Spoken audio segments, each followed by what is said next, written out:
Silakan duduk Bapak Ibu Saudara kasih Tuhan. Shalom, selamat siang. Oh pagi ya, maaf masih pagi Bapak Ibu.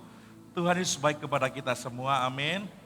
Selama-lamanya kasih setia Tuhan tidak pernah berakhir dalam kehidupan kita.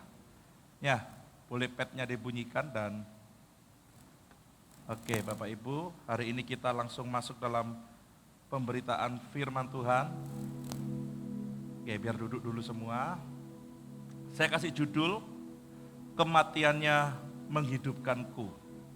Saya berharap firman hari ini bukan hanya Bapak Ibu dengar, karena hanya memperingati kematian Tuhan.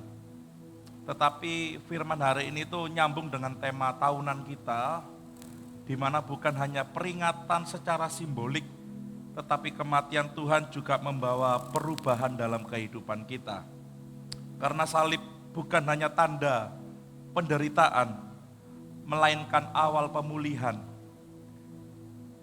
Beberapa orang tanya kepada saya, kenapa masih harus ada salib di gerejanya Bapak?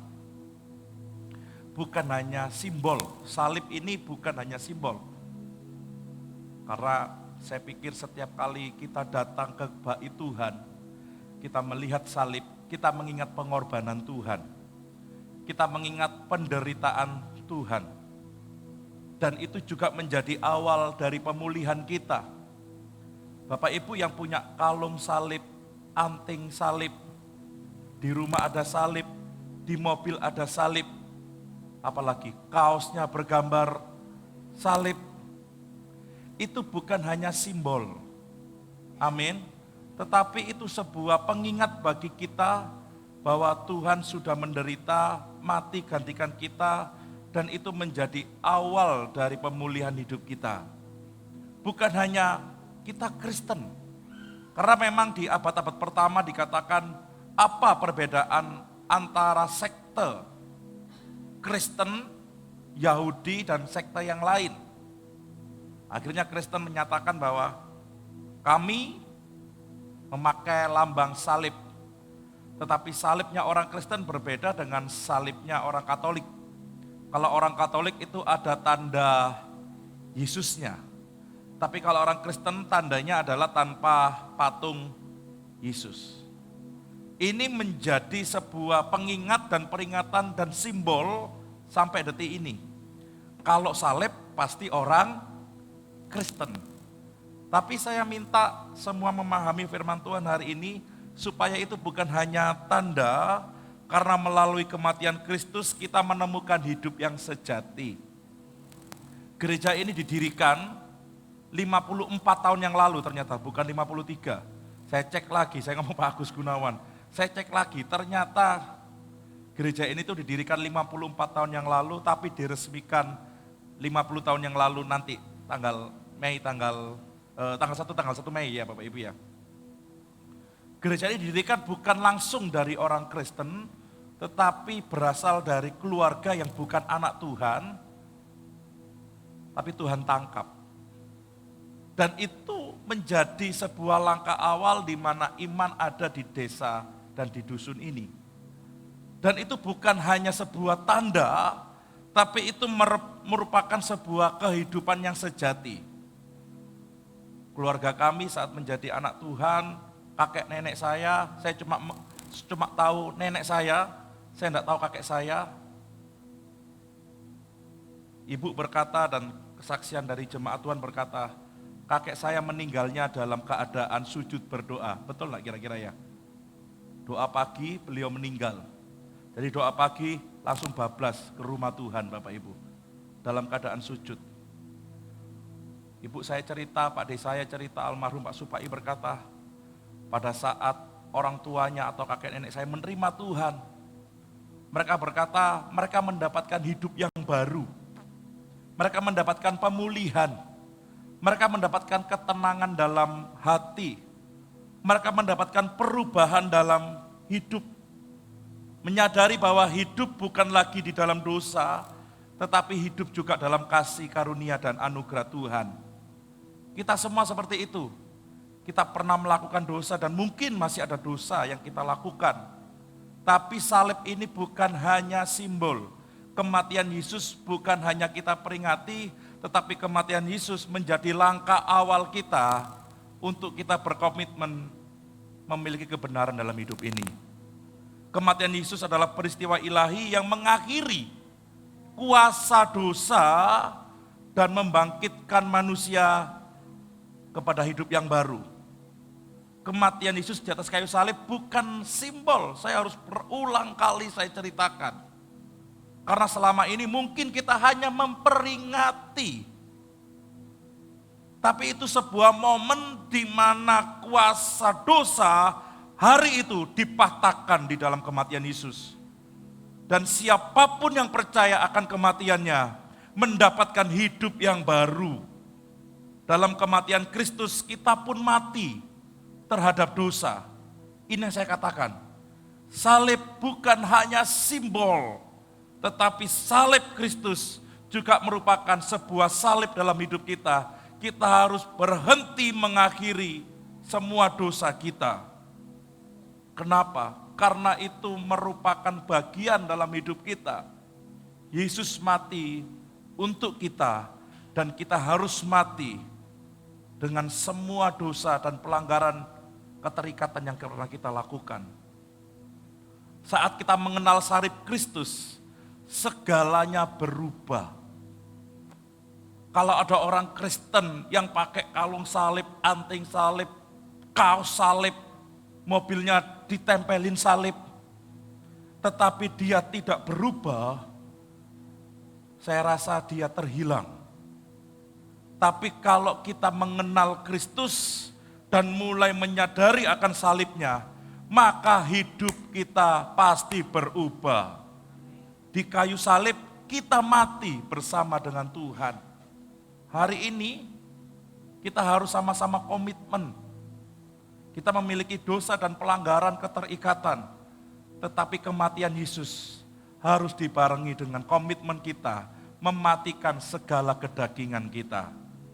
Karena nanti dalam kebangkitannya kita akan dilahirkan kembali menjadi manusia baru.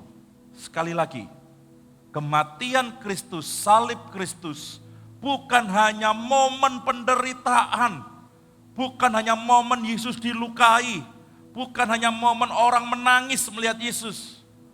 Kita sering melihat film itu, kita sering mengingat dan melihat tentang trailer itu. Tapi sekali lagi saya katakan sama-sama, Bapak Ibu itu baik melihat hal seperti itu, film tentang The Passion of Christ, atau apa kemarin, The Last Supper dan lain-lain itu baik. Tapi kalau itu hanya momen tidak pernah masuk dalam hidup kita, akan percuma. Tapi kalau kita mengingat kematian Yesus, dan itu kita jadikan satu dengan hidup kita, dan itu merubah pola hidup kita, maka kematian Yesus tidak pernah sia-sia dalam hidup kita. Hari ini kita akan melihat sesuatu yang jauh lebih dalam, bahwa dalam kematiannya bukan akhir dari segalanya, tetapi kematian Yesus adalah awal dari kehidupan baru. Salib awalnya memang disimbolkan sebagai lambang duka karena kematian Yesus. Salib juga disimbolkan sebagai tempat di mana hidup kita yang lama dikuburkan. Tetapi salib juga disimbolkan sebagai tempat kematian kita atas semua dosa-dosa yang pernah kita perbuat. Karena kematian Kristus membebaskan kita dari hidup lama yang penuh dosa dan keterikatannya. Kita dipindahkan dari kutuk dosa dan kematian akibat dosa kepada hidup yang penuh kasih karunia. Allah Bapa tidak memandang lagi kita berdosa, karena Allah Bapa memandang Yesus yang menjadi pengantara kita adalah kudus. Jadi kita dipandang oleh Allah Bapa kudus karena kematian Yesus. Kita dijadikan benar karena kematian Tuhan. Amin. Kita berdosa, sampai sekarang kita melakukan dosa. Tapi Allah Bapa melihatnya saat engkau di dalam Yesus, Yesus di dalam engkau, maka Allah Bapa melihatnya engkau benar karena dibenarkan kematian Kristus Yesus. Roma 6 ayat 4, hanya satu ayat firman Tuhan hari ini. Boleh dibantu klik. Kita baca sama-sama, 2, 3. Dengan demikian kita telah dikuburkan bersama-sama dengan Dia oleh baptisan dalam kematian, supaya sama seperti Kristus telah dibangkitkan dari antara orang mati oleh kemuliaan Bapa, demikian juga kita akan hidup dalam hidup yang baru. Bagi orang percaya, kematian Yesus bukan hal yang sekedar moralistik, tetapi adalah hal yang substansial. Kalau moralistik itu simbol. Saya tadi ingatkan, boleh, bagus kita melihat film, mengingat film yang kemarin-kemarin Yesus yang disalib, melihat cerita, membaca cerita, bagus. Tapi jangan berhenti di simbolik, tapi harus masuk dalam substansial. Karena substansial itu nyata dalam hidup kita. Orang-orang percaya yang benar-benar berpartisipasi dengan Yesus dalam kematiannya, bukan sekedar tanda saja melihat salib. Kristen ya, habis dari gereja ya, tapi tidak pernah merubah. Habis Jumat Agung ya, iya.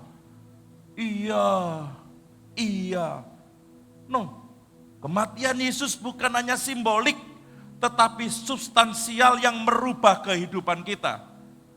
Bukan saatnya kita main-main dengan hidup ini, tapi saatnya kita mempersembahkan hidup ini kepada Tuhan yang menyelamatkan kita. Kematian Tuhan harus mengubahkan kita. Saya tidak menyeret Bapak Ibu kepada khotbah yang simbolik. Saya seret Bapak Ibu kepada khotbah yang merubahkan kita, yang substansial. Dari perkara kecil dalam hidup ini, bukan hanya eksternal, perubahannya kelihatan mata, tetapi secara internal dari dalam.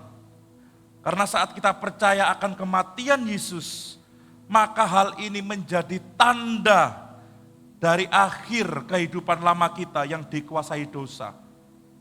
Peringatan hari ini bukan peringatan sederhana atau biasa saja, tetapi peringatan akan kematian Yesus juga dibarengi dengan kematian kehidupan lama kita.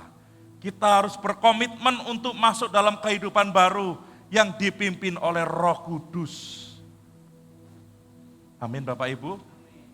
Jadi Bapak Ibu bukan hanya mendengar khotbah, bukan hanya mengingat kematian Yesus, tetapi mulai menyadari saya harus berubah. Saya harus meninggalkan kebiasaan lama. Saya harus masuk dalam kehidupan yang baru yang dipimpin oleh Roh Kudus. Hidupku sekarang yang kuhidupi bukan aku lagi, melainkan Kristus di dalam aku. Ini bukan hari raya yang dirayakan secara simbol. Bapak Ibu datang ke gereja bukan hanya merayakan kematian Yesus, tetapi hari ini sama-sama saya berdoa, kita merayakan kehidupan lama kita yang berakhir. Semua dosa kita, keterikatan kita hari ini komitmen dilepaskan di dalam nama Tuhan Yesus. Amin. Karena melalui kematian Kristus kita diberi kesempatan untuk bangkit dari keterbelengguan dosa dan mulai hidup dalam terang dan kasih Kristus. Bapak Ibu, kematian Tuhan memberikan kita kemampuan untuk melepaskan keterikatan ini. Saya ulangi, kematian Tuhan memberikan kemampuan kita untuk melepaskan keterikatan dosa kita. Kita bisa berkomitmen kepada Tuhan hari ini, Tuhan tolong, supaya semua yang terikat, apa yang mengikatku selama ini, aku mau lepaskan di dalam nama Tuhan Yesus Kristus. Bukan karena kemampuan kita saja, tetapi kita minta pertolongan dan kekuatan daripada Tuhan yang mendorong kita supaya kita berpindah dari kehidupan lama, dari kebiasaan lama kepada kebiasaan dan kehidupan yang baru di dalam Tuhan. Karena kematian Tuhan mengubah identitas kita secara total, dan kematian Tuhan tidak mendefinisikan kita lagi sebagai manusia lama. Kalau orang berkata, dulu dia jahat, dia tidak karu-karuan hidupnya. Bapak bisa berkata, ya itu saya yang dulu. Dulu dia Kristen, tetap seperti itu. Padahal dia melayani, dia seperti itu. Bapak Ibu berkata hari ini, iya, dulu saya Kristen seperti itu. Tapi sekarang saya dengar firman Tuhan, saya diubahkan oleh kematian Tuhan. Amin. Kita diubah secara total identitas kita. Kita tidak lagi dikuasai oleh dosa, tapi kita dikuasai oleh roh kebenaran Tuhan.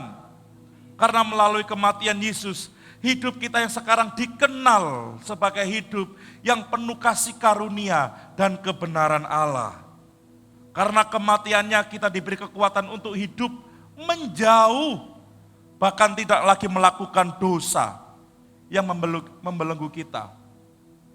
Wow, ini powerful Bapak Ibu.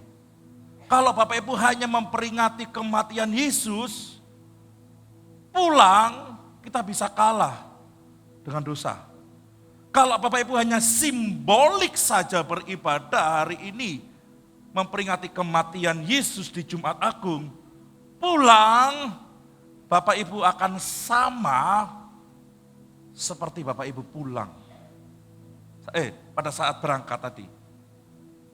Tapi kalau Bapak Ibu dan Saudara, saya bukan hanya memperingati secara simbolik kematian Kristus, tetapi secara substansial dimasukkan dalam hidup kita. Dan kita percaya kekuatan daripada pengorbanan Yesus memampukan kita untuk meninggalkan dosa kita. Jadi kita bukan lagi dikenal sebagai orang Kristen yang KTP. Kristen tanpa perbuatan, tanpa pertobatan. Yang setuju katakan amin. Ini pengajaran Bapak Ibu, supaya kita enggak hanya hura-hura, hanya peringatan, hanya sekedar status, supaya kelihatan beribadah. Percuma kau bikin status beribadah, kalau tidak pernah mengubah hidupmu. Tapi sekarang berusaha untuk datang kepada Tuhan. Aku yang banyak kekurangan, aku yang banyak dosa, Tuhan sudah tebus, dan aku tahu aku dimampukan untuk menjalani kehidupan yang baru sesuai dengan kebenaran Tuhan. Karena kita telah dikuburkan, ayat ini tetap sama, bersama-sama dengan Dia oleh baptisan dalam kematian. Karena kebiasaan lama yang membawa kita menjauh dari Tuhan dan terikat dalam dosa tidak layak lagi dipertahankan dan harus ditinggalkan. Amin. Bapak Ibu sadar gak kalau kita ditebus oleh darah yang mahal? Amin. Kita gak boleh pertahankan kebiasaan lama kita. Jijik dosa itu. Tuhan gak mau lihat. Dia mati bukan sekedar mati. Dia mati menggantikan kita. Lumpur dosa yang menguasai kita, Dia ambil kita dari situ. Dia tempatkan kita, Dia sucikan kita. Dia mandikan kita dengan darahnya. Dan kita dibenarkan. Momen hari ini adalah momen jangan mempertahankan dosa dan keterikatan, tapi momen melepaskan dosa dan keterikatan kita. Yang setuju katakan amin.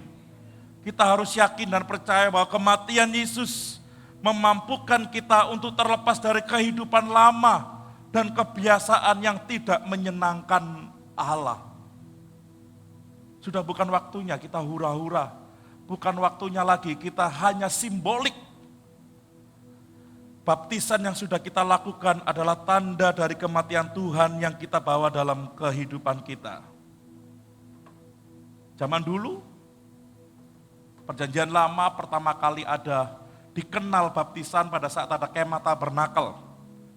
Pada saat imam sudah menyembelih korban, mereka membakar korban, sebelum masuk dalam bait suci, imam ini harus masuk dalam kolam pembasuhan.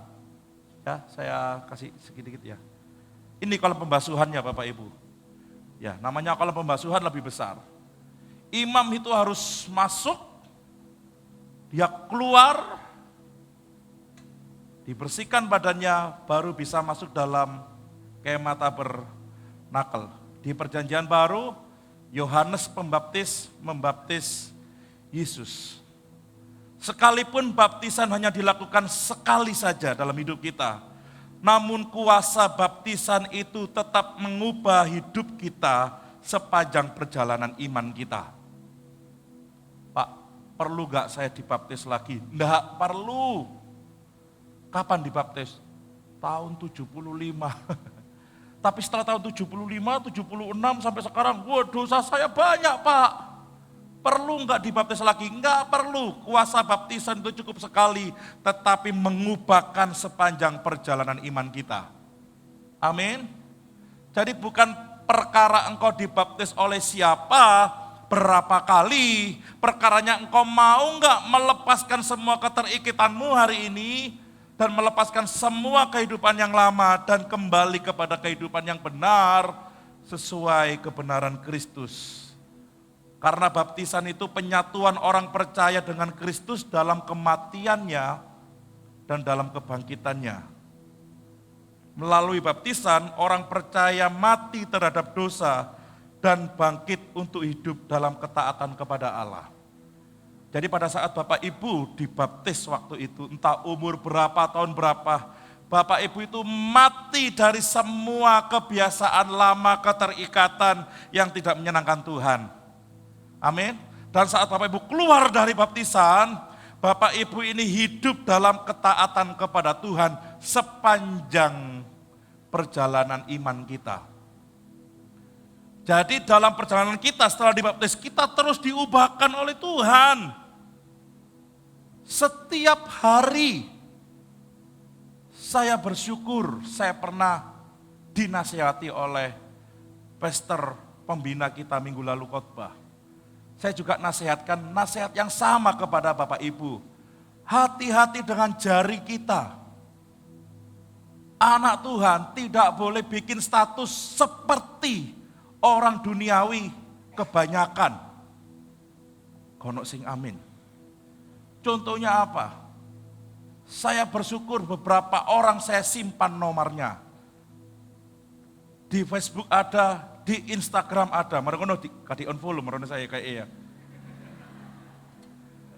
Kalau Bapak Ibu adalah anak Tuhan, jangan bikin status duniawi, bukan senang-senang. Deloken yo, le aku soge, tak tuku mulutmu. Itu bukan anak Tuhan. Lek ngomong kasih direm ta, oh tak tapuk kapok. Itu bukan anak Tuhan.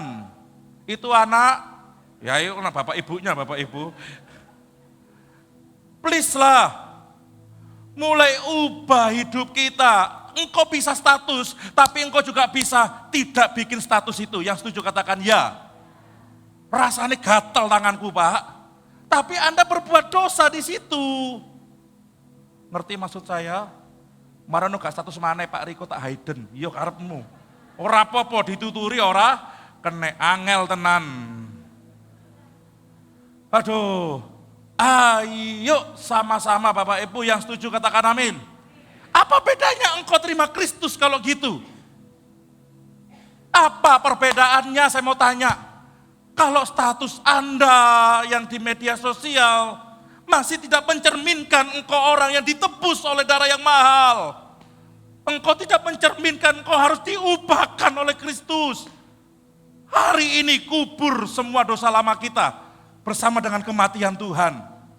Karena hari ini bukan hanya simbolik.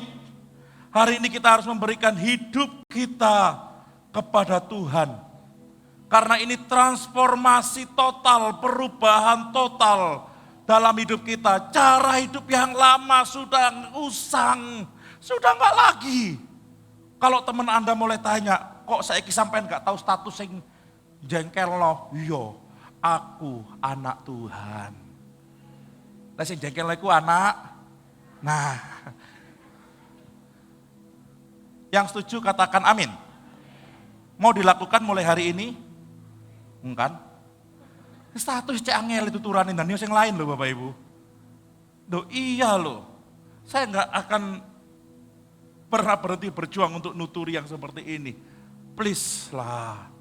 Ayolah. Orangnya diem enggak banyak omong. Status sing juwencekno Bapak Ibu. Apa yang kau katakan, apa yang kau tulis, Alkitab berkata, meluap dari dalam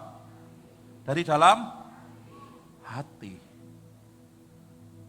Selama ini kita simbolik loh, eksternal saja kelihatannya, diubahkan, diberkati. Tapi engkau belum merasakan perubahan substansial, internal dari dalam.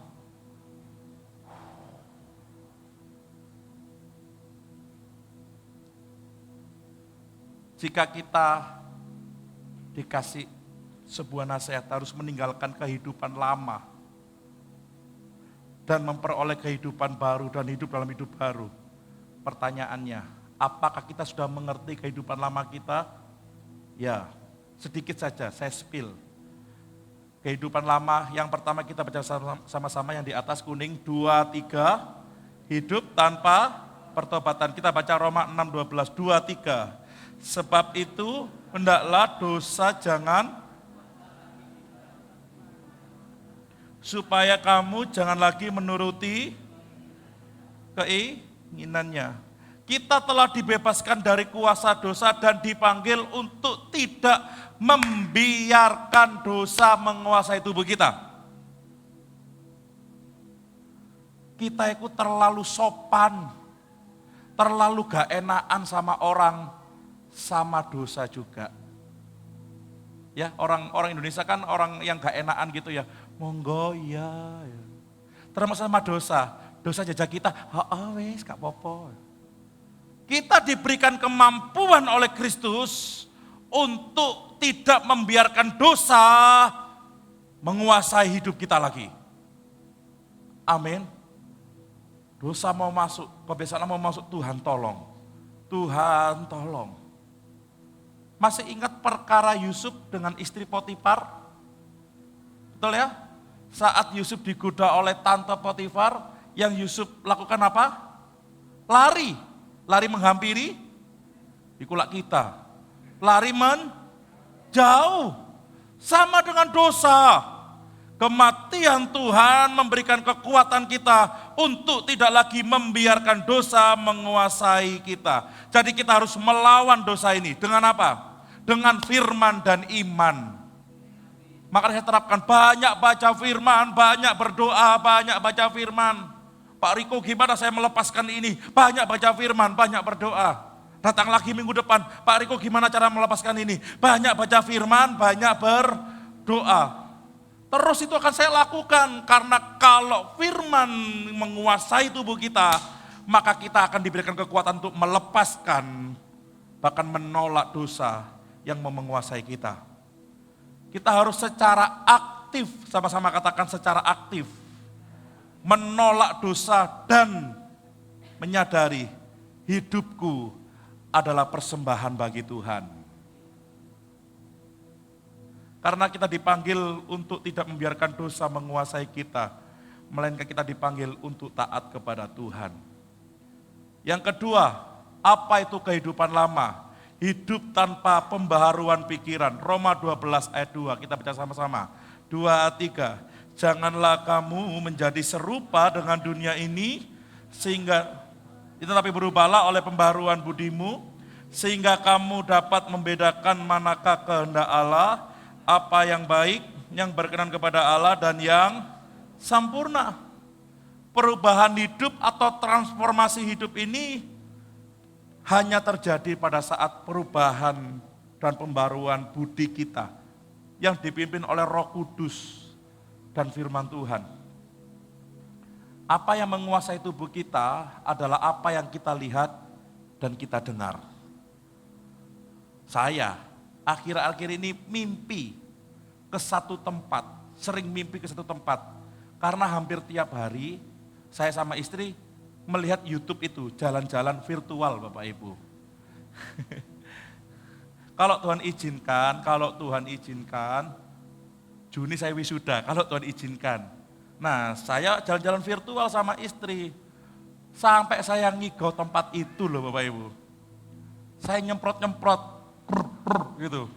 Istri saya bangunin, lapo kamu, mainan air. Jadi nyeblong di tempat itu, di satu wahana itu saya mainan air Bapak Ibu. Apa yang saya lihat, apa yang saya dengar, itu mempengaruhi hidup saya. Tapi kalau yang kita lihat dan kita dengar adalah firman Tuhan, itu juga akan mempengaruhi hidup kita.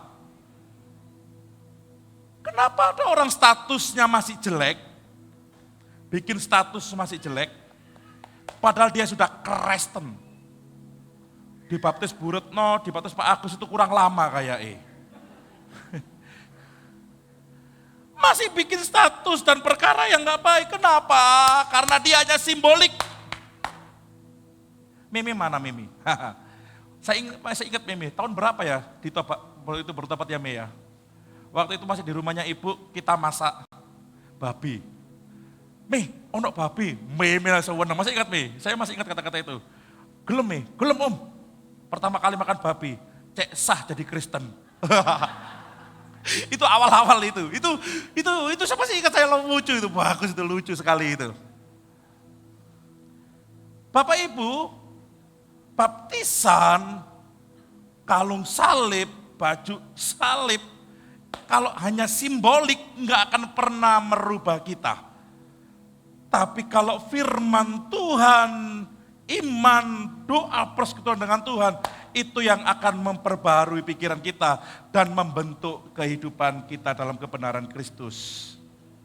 Transformasi bukan hanya perubahan eksternal, bukan hanya engkau pindah dari kepercayaan A ke kepercayaan B, tetapi engkau pindah dari kutuk dosa kepada hidup kebenaran, dan engkau pindah dari kehidupan lama kepada kehidupan baru, dari kebiasaan lama kepada kebiasaan baru dalam kebenaran Kristus. Amin. No debat di sini, nggak bisa ditawar. Kristen ya, kok tahu Pak, orangnya baik, orangnya tenang, kalem. Masih yo elek, gak apa-apa Bapak Ibu. Pada saat saya jalan-jalan dengan grupnya istri saya, grup salon se-Indonesia, ada satu orang yang kami gak kenal, memang gak semua orang kami kenal, cuma 1-2 orang. Ada tiba-tiba orang datang kepada saya, Bapak Pendeta ya, kok tahu auranya luar biasa. Wow, kayak aura kasih aja Bapak Ibu, kayak iso ngeramal aja. Beberapa kali saya dibilang, Bapak pemuka agama, kok tahu bawaannya tenang? Oh, kurang aku ngamuk Bapak Ibu. Ada perubahan. Orang lain mendeteksi kita. Wow, lek podo ae, buat apa? Bukan berarti Bapak Ibu gini, oh aku diusir dari gereja ini. Enggak. Bapak Ibu harus sadar, ke gereja bukan hanya simbolik, tapi ke gereja mempersembahkan hidup untuk kemuliaan nama Tuhan. Dan diubahkan. Itu kematian Kristus. Hidup lama yang ketiga, hidup tidak sebagai anak Allah. Kita baca Efesus 2 ayat 1-2. 2-3. Kamu dahulu sudah mati karena pelanggaran-pelanggaran dan dosa-dosamu. Kamu hidup di dalamnya karena kamu mengikuti jalan dunia ini. Karena kamu mentaati penguasa kerajaan angkasa, yaitu roh yang sekarang sedang bekerja di antara orang-orang durhaka. Dulu sebelum kenal Kristus, iya. Tapi setelah kenal Kristus, ternyata kebiasaan lama itu kebawa. Perkataannya sama, pikirannya sama. Mau ganti baju, dulu bajunya putih-putih, sekarang bajunya merah-merah. Mek ganti sing dalamane jeroane pancet. Podo sami mawon. Buat apa? Kalau engkau percaya kepada Kristus, engkau sudah dipindahkan dari kutuk dosa, hidup lama kepada hidup yang baru. Saatnya berubah seperti yang Yesus mau. Dan ini yang bisa mengubahkan kita, hanya kasih karunia Allah. Tadi lagu tadi dikatakan, belum pernah ada tuh, kasih di dunia. Terus, sanggup menerima diriku apa adanya selain kasih-Mu Yesus. Yang kedua, takkan ada kasih seperti ini. Terus sanggup apa? Mengubahkan hidupku menjadi baru selain kasih-Mu Yesus. Yang mengubahkan kita siapa? Kasih. Lihat. Diri kita sendiri. Kalau kita enggak berubah, artinya kita belum menyadari kasih Kristus tinggal dalam kita. Saya pastikan itu. Bukan perintah saya engkau berubah. Engkau berubah karena engkau menyadari kasih Kristus melimpah dalam hidup kita. Sehingga kita berdiri dan sanggup untuk melangkah keluar dari kebiasaan lama kita. Dan mulai menjalani kebiasaan baru yang sesuai dengan kebenaran Kristus. Amin. Jadi bukan simbol saja, tetapi kasih Kristus yang mengubahkan kita. Kalimat selanjutnya dari ayat yang sama. Supaya sama seperti Kristus telah dibangkitkan dari antara orang mati oleh kemuliaan Bapa. Melalui kematian Kristus, hidup lama kita berakhir. Namun oleh kebangkitan Kristus hari Minggu besok juga kita peringati, kita menerima hidup yang baru. Hidup dalam hidup yang baru adalah hidup yang dipimpin oleh Roh Kudus. Bukan hidup yang dikuasai oleh rasa bersalah akibat dosa masa lalu dan pelanggarannya. Tetapi hidup yang digerakkan oleh kasih karunia Allah. Ini jebakan iblis di sini. Hidup yang baru adalah hidup yang dipimpin oleh Roh Kudus dan bukan hidup yang digerakkan oleh rasa bersalah akibat dosa dan pelanggaran masa lalu. Kenapa? Karena iblis suka tuntut kita di sini. Dia suka mendakwa kita di sini. Ngapain kamu pelayanan? Ngapain kamu bantu gereja? Ngapain kamu setia kepada Tuhan? Kamu jahat, kamu berbuat dosa. Ingat dosamu yang lama, kamu gak layak. Nih, iblis suka di sini. Kalau Bapak Ibu menyadari hidup dalam kehidupan yang baru, Bapak Ibu tidak lagi dikuasai oleh rasa bersalah akibat dosa masa lalu. Karena semua telah diselesaikan di atas salib Kristus.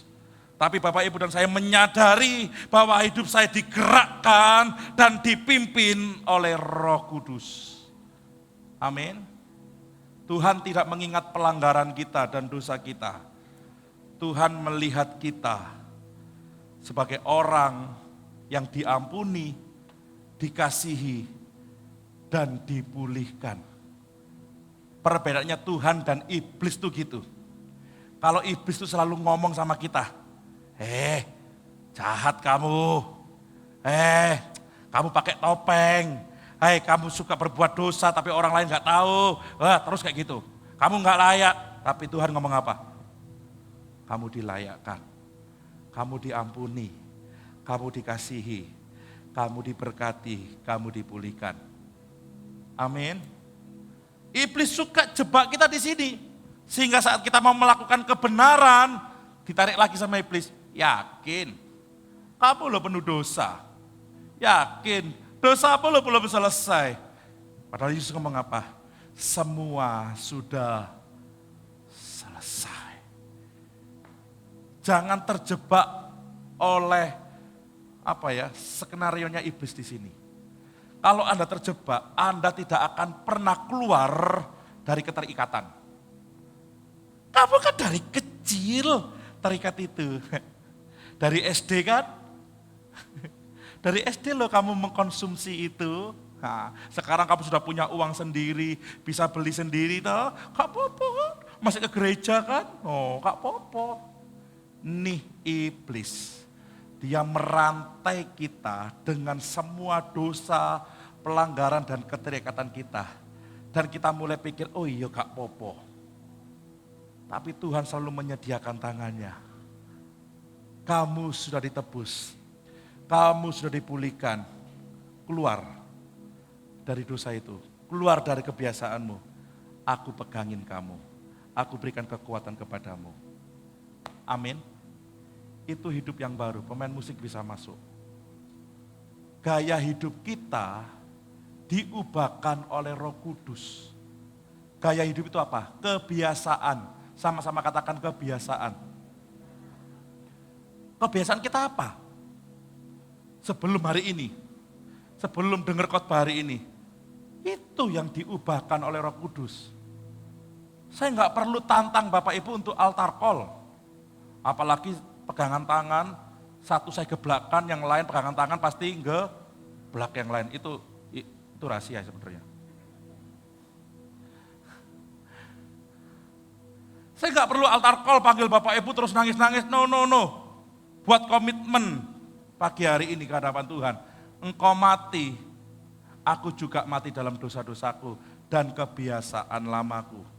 Aku mau kebiasaan, sama-sama katakan kebiasaan. Kebiasaan hidupku diubahkan oleh Roh Kudus. Ini peperangan kita. Peperangan kita sampai mati. Ada satu hamba Tuhan, saya curhati, cukup terkenal. Pak, saya ini gembala. Saya punya masalah, punya segudang permasalahan seperti ini. Dalam memimpin gereja. Terus cara menyelesaikannya gimana? Orang ini berkata apa Bapak Ibu? Rasakan itu deritamu sepanjang hidupmu, sepanjang kamu jadi gembala. Wenae, gak dituturi tambah di kapok-kapok no Bapak Ibu. Saya diem. Ya udah. Saya ambil semua itu, saya terima karena saya seorang gembala. Tapi saya juga ngomong ke Bapak Ibu. Saat Bapak Ibu dan saya sudah mengerti kita dilepaskan dari kutuk dosa, dari semua kesalahan kita diampuni oleh Tuhan dan dipindahkan kepada hidup yang benar oleh karena kebenaran Tuhan. Kita berjuang untuk tidak lagi kembali ke situ. Amin. Kita harus berjuang sampai kapan Pak? Sepanjang umur kita. Saya sebagai gembala punya perjuangan, tapi saya sebagai pribadi juga punya perjuangan untuk tidak kembali ke sana. Bukan hanya saya sebagai gembala, saya mau melepaskan itu, tetapi sebagai pribadi yang sudah ditebus oleh darah Kristus. Saya harus keluar dari gaya hidup yang tidak memuliakan Tuhan. Yang kedua, saya harus memiliki tujuan baru. Tujuan hidup saya untuk apa? Boleh diklik ya. Tadi laku dikatakan, boleh diklik. Tujuan hidup saya adalah untuk Kristus. Bukan lagi tujuan saya bekerja supaya saya kaya, saya menghidupi anak saya menghidupi keluarga saya. Bukannya itu, saya bekerja untuk Yesus, saya ke gereja untuk Yesus, saya melakukan semuanya untuk Yesus. Tujuan hidupnya, high intentionnya itu dinaikkan langsung. Pak, capek saya kerja di sini.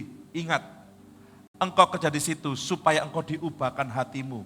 Kalau ada banyak masalah, aku kadu metu wae Pak. Oke, wis punya pekerjaan baru? Belum. Wah, jadi beban gereja nanti saya bilang gitu. Jangan. Kalau punya pekerjaan baru, mau keluar, salah. Kalau enggak ada keluar gara-gara perkara hati, beban orang nanti. Betul enggak kira-kira Bapak Ibu? Oh rotok keras saya ini. Jadi mau kerja, namanya kerja, pasti ada gesek. Kan, kerja pribadi aja banyak gesekan, bener Bapak Ibu? Jangankan pribadi, ambek sesama pasangan aja sama pasangan aja tiap hari bertengkar. Oh enggak ya di sini ya. Sudah, engkau bekerja di situ, engkau dapat upah di situ, ambil semua nikmat dan bebannya. Amin. Tanggung jawab gitu loh. Ojo ngilokno bose tapi nggak mau keluar dari kerjaan. Bosku iku medit. Pabrikku, Pak anu kowe wis gak karu-karuan, jalan-jalan tok. Kowe ini digaji mek titik lho. Les gak seneng mbek bosmu metu wae. Aku sih butuh aslinya. Loh, yo, lek kamu di situ yo ojo ngomong gitu. Kamu anak Tuhan, diem, doakan. Bukan tutup ini ya, sampai Bapak Ibu. Saking banyak yang tak lihat akhir-akhir ini Bapak Ibu. Aduh anak Tuhan kok kayak gini, saya bilang gitu. Jemaat GBT Kristus Alfa Omega Turin Sewu, semuanya diubahkan melalui kematian Yesus. Terima semua. Tidak demo konconi, demo yuk kenaikan UMR. Gak. Yang aku terima sekarang adalah berkat Tuhan. Tuh anak Tuhan tuh. Diubahkan. Tujuan hidupnya itu tahu. Engkau gak akan pernah mati kekurangan. Itu firman Tuhan. Orang tidak akan pernah mati kelaparan. Karena Tuhan yang memelihara. Cuman jangan sampai saat engkau kekurangan, engkau berbuat dosa. Dengan mulut, dengan status, dan hal lainnya. Percayalah, firman Tuhan pasti digenapi atas hidup kita. Yang terakhir, ada pengharapan yang tidak tergoyahkan. Pengharapan apa? Saat engkau berjalan dalam kebenaran Tuhan, saat engkau hidup dalam kebenaran Tuhan, mungkin keadaanmu memang tidak membaik. Karena Tuhan tidak menjanjikan kalau kamu ikut Kristus langsung kaya, ikut Kristus langsung dipulihkan secara ekonomi, secara status sosial, secara hubungan, enggak. Tapi ikut Kristus engkau pasti beroleh hidup kekal. Dan pengharapan ini jangan digoyahkan. Ada orang yang menyesal ikut Yesus. Tak pikir aku ikut Yesus mari ngono tambah soge Pak, kok tambah ajur. Keliru. Aku pikir ikut Yesus terus aku diangkat jadi manajer di perusahaanku Pak. Saya iseng guyon sama istri saya Bapak Ibu. Guyon ya Bapak Ibu ya. Sayang, jika Juni besok aku dilantik, aku diwisuda jadi dokter. Berarti aku habis ini kerja di rumah sakit ya. Yang guyu tahu maksudnya. Ngawur ae. Berarti maksudnya Bapak Ibu ya. Gak gitu. Konsepnya enggak gitu. Bukan berarti saya pindah status, saya naik sesuatu terus saya harus seperti ini, harus seperti itu. Enggak. Tapi apa yang masuk dalam hidup kita, firman Tuhan itu harus mengubahkan total. Bukan berarti, wah nanti aja Pak mengubahkan saya saat saya sudah dewasa, saat saya sudah menikah. Enggak mulai sekarang. Siapapun yang dengar firman Tuhan hari ini, sama-sama diubahkan oleh firman Tuhan. Karena kematian Tuhan menghidupkan kita.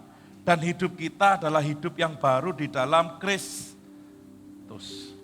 Habis ini, entah saya enggak lihat status Bapak Ibu karena di hidden, atau saya lihat status Bapak Ibu karena sudah diubahkan oleh Tuhan.